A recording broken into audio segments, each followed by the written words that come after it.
Today's cardinal lesson is about income taxes and the fact that they're different in your retirement years.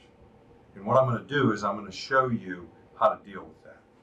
So when we get the first subject really that's teed up that's different about the retirement years is you're collecting Social Security, at least by age 70, some people as early as age 62. That's why we've got that up there.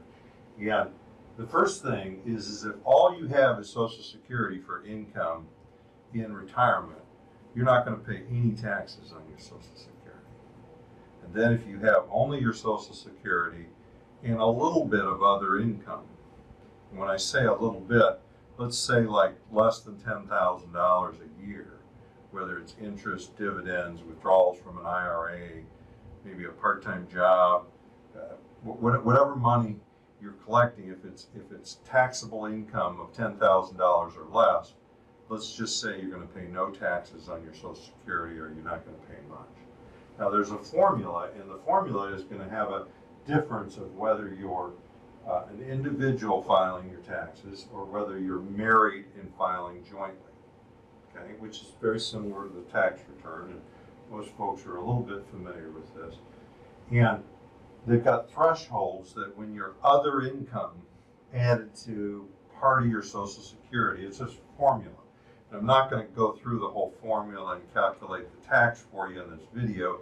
The point I just want to make is if you've got substantial other income besides your Social Security, you're going to pay taxes on that other income, and you're going to pay some pretty substantial taxes on your Social Security, up to 85% of that. So another way to understand that is that in the highest tax scenario, still 15% of your Social Security income is tax-free. And I wrote about this really in both of my books, which you can find on our website. And what's really, we're going over this because the CPA is just going to calculate this for you every year at the end of the year, and you're going to send in a check. We're financial planners, and so I'm bringing this up, and it's into the video because we want to plan for this. And as a strategy, a lot of people could use a Roth IRA and then make withdrawals from that, which are tax-free, and that's a strategy or one of several strategies that could reduce your taxes in retirement. Okay, so next up we're going to talk about Irma, and we're not talking about the hurricane that hit Houston last year. We're talking about, they have these fancy acronyms, but that's income related monthly adjustment amount. And it's really a Medicare tax for high income individuals. So if you make a lot of money in retirement and you have a high income, you're going to pay a whole lot more for your Medicare. And, and that a lot of money is defined as more than $85,000 a year if you're single, or more than $170,000 a year if you're married. So those are pretty high thresholds. But as soon as you get over that, you're going to have a surcharge on your Part B premium and your Part D premium, and it's a pretty substantial surcharge. It's substantially more than you would normally pay. And as we pointed out, we can do some planning. If you've had a large adjustment in your income, we can do some financial planning around this to try to lessen the effect of it. Okay, so I want to talk about a tax.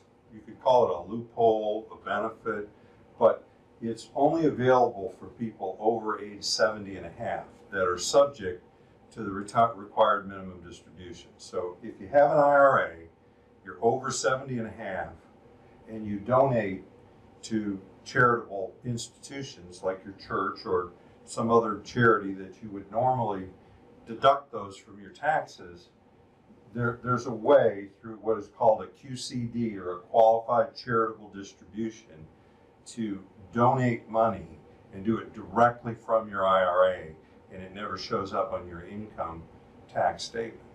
And furthermore, you get qualified as a required minimum distribution. So I'm throwing a lot of words out at you. My point is that if you're over 70 and a half, or you're planning for that, and you have IRA money, you may want to plan and give to the church or through other institutions to other institutions, charitable institutions, through your IRA, directly from it. Now, another point I want to make about taxes is there's a lot of folks in retirement that don't have long-term care insurance. So if they face the expense of long-term care, they're going to be paying for it themselves. And Medicare doesn't pay much at all, if anything, toward long-term care. So now there's a lot of folks that are just saving their money and saving their IRA money for long-term care. Well, if that hits, or it hits your spouse, or it hits your parents, what I want folks to be aware is we may want to pay those, we may want to drain the IRA first, or use IRA monies to pay for long-term care because we have a corresponding tax deduction of the medical expense. Now, there's also a tax deduction if you buy long-term care insurance and you do it properly. It's not all tax deductible. There's some ways to deduct your premiums. And then the final point that I wanted to make was there's an advantage with capital gains for your estate when you pass away. So in other words, if you hold certain capital assets like property or stocks or things that have a capital gain, if you sell those during your lifetime, you're going to have to pay capital gains taxes. But if you hold them till you pass away, your heirs are going to receive those with a stepped up basis in it. A little bit complicated, but there's several more items of this. Income taxes are different in retirement, and the planning for them is substantially different because you have some control over your income. We've got more information about this at cardinalguide.com. You can get access. My books are on Amazon. You can also find them on Amazon through there in the chapters of it. There's my phone number. I'm Hans Scheil, and I thank you for listening.